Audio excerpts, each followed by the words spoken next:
Good afternoon. My name is John with the Pine Tree. I have the great pleasure of being here with Seana Hogan. Thank you for joining me. You're welcome, John. Glad to be here. Now, this is a fascinating piece for me because hidden here amongst Calaveras County, and I think in many circles, you're kind of cycling royalty, aren't you? Well, yeah, I guess so. Now, explain why that is, because now you won a race across what's called the Race Across America. How many times? I've won it 6 times in 92, 93, 94, 95, 97, and 98 was my Wow. last time that I did it. Wow. Yeah.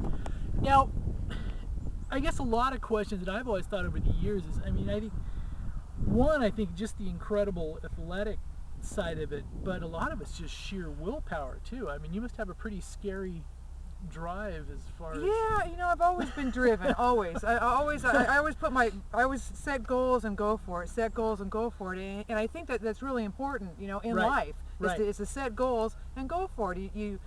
For me, I always shoot for the stars. If I land on the moon, heck, I made it to the moon. There you go. So. There you go.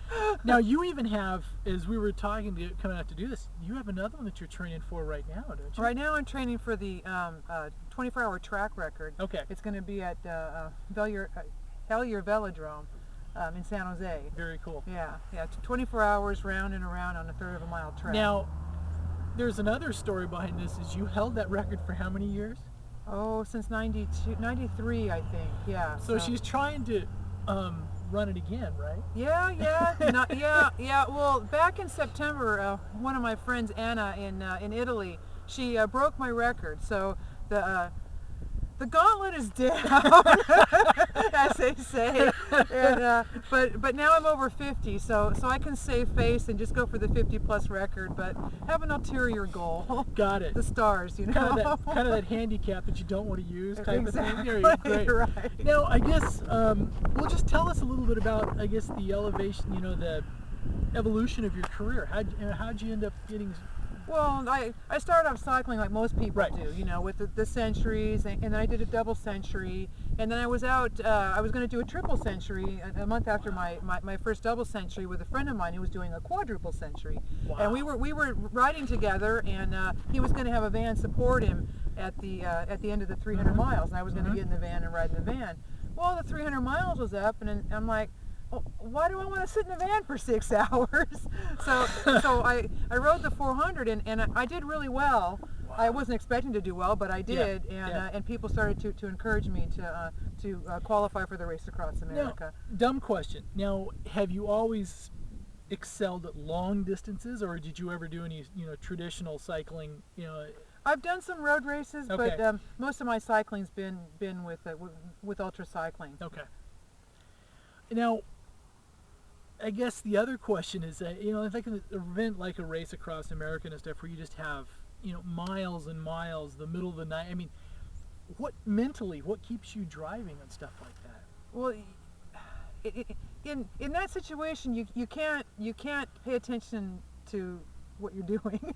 Okay. You have to kind of be removed. So it's lack of thought. Kind of in your kind of in your own world, so that you're not because if you're engaged in every second, it would drive you crazy. So you stay disengaged and but focused on the goal, but not on the moment.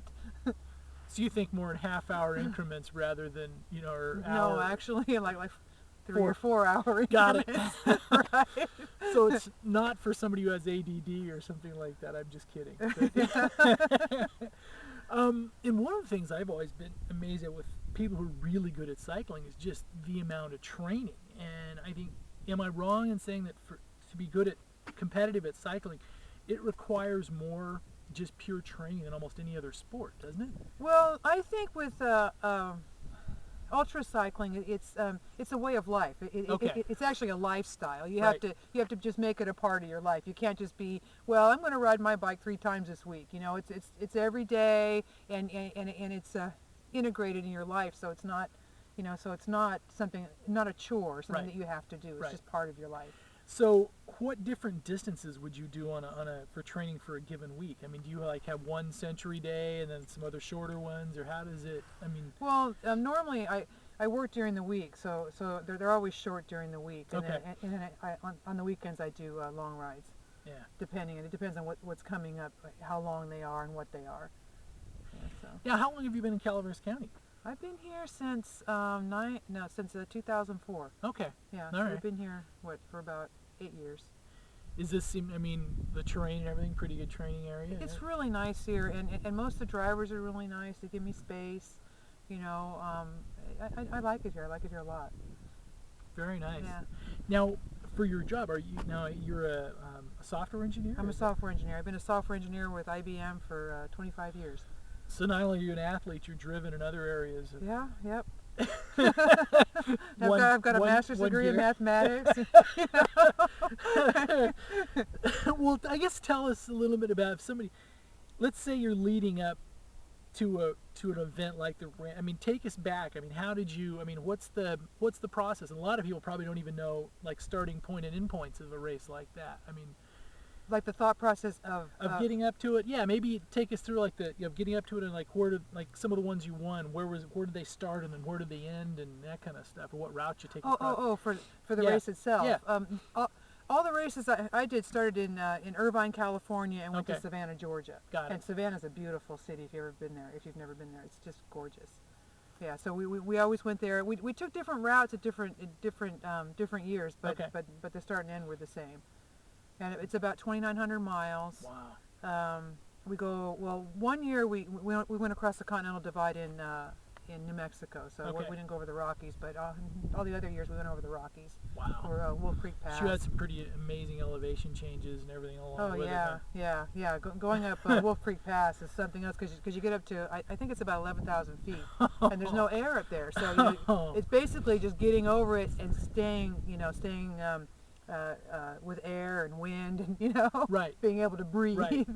Now, a lot of those years, you beat most of the male field as well, didn't you? I mean, I've come in third in the men's field and come in fourth a couple of times in the men's field. Yeah, so I'm not down at the bottom. now my son skis, and his coaches always joke with him. He says, "You don't want to get chicked." So you basically, there was a lot of guys that got chicked. Yeah, right? well, in fact, I have the overall record for San Francisco to Los Angeles. My time is faster, I think, by over an hour faster than the men's record. And from Seattle to San Diego, I'm several hours faster than the fastest men's record. And I think guys are afraid to go out there and attempt it for fear of being chicked. No, I guess you must have, I guess, for lack of a better term, a sweet spot in your miles. I mean, in your, aerodynamically and mile. I mean, you must have a sweet spot that you just get into and just stay. Is it for a lot of Like speed wise? Yeah, I mean, just prolonged period. I mean, just for. Yeah, because it really just depends on the terrain and that kind of thing. Yeah. Where that sweet spot is. But yeah, you just get in there, you get in a groove, and you just go. Is it similar? I mean, you have a certain cadence. I mean, a certain RPM that you just stay at and never I mean, you basically I don't really pay attention to much Okay. to that much, but it's usually around 60 or maybe less. Okay. I'm not a spinner. Got it. Yeah. More of, I mean, with the side, you probably off the camera, but she's got big old legs. And in fact, she broke her chain earlier today, Yeah. grinding up a hill. So that was yeah, terrible. Yeah, I'm really lucky I didn't fall. I wouldn't challenge her to a sprint either. I'd break a chain, you'd win. But let's say if you're talking to a young athlete that has some goal. I mean, what would you say to him? I mean, To a young athlete? Yeah. Focus on your goals. Never say no. I mean, because it's you against no. It's you against your Right. against your fears. It's Right. just always go for it, and don't let anyone tell you can't do things. Never let anyone tell you can't do something. Did you hear that? Never. Never. Yeah. I mean, if someone tells you can't do it and you want to do it, say I'm going to do it, and show them that you can do it. Yeah. Yeah. So even now, right? So if somebody beat you, wreck you, so now you got to train and see. if you Yeah, and can I'm an get old back, lady right? now, right? I'm an old lady. But I guess go out there and do it. for chronologically in time, though, I guess with we were talking before the camera started rolling, is maybe with the elevation of nutrition and training and things like that, you may actually be stronger now than you were when you set the record the first time? I'm thinking I am, but you know, sometimes you fool yourself, so it's hard to know exactly what the reality is. Right. And we'll get out there and we'll see You'll what find the out, reality won't is. you? Yeah, that's right. That's right. Now, when is the dates of this? It's May 5th, May 4th and 5th, overnight, Friday to Saturday. Very Yeah. nice. So we'll check in and we'll make sure we. And I've got the Guinness people, you know, I'm trying to get them involved. I've applied, and there's a men's record out there, but there's no women's record in the Guinness book. I don't think. Wow. At least, So at the that I very could least, find. so very neat. So Yeah. not only you're looking for the overall 24-hour again, but you know, at least for the 50 plus. Yeah, and because for the record that stands now, it's the Ultramarathon Cycling Association that sanctions it and keeps the record book. And I don't think, like I said, I don't think Guinness has any record of that. So it'll be good, you know. If they don't, I'll get that record, and someone else can have that gold and try to break that. Very neat. Yeah. Hey, thank you for spending a few minutes with us. Really appreciate it was it. great, And John. thanks for being here in our county. And thanks. you know, I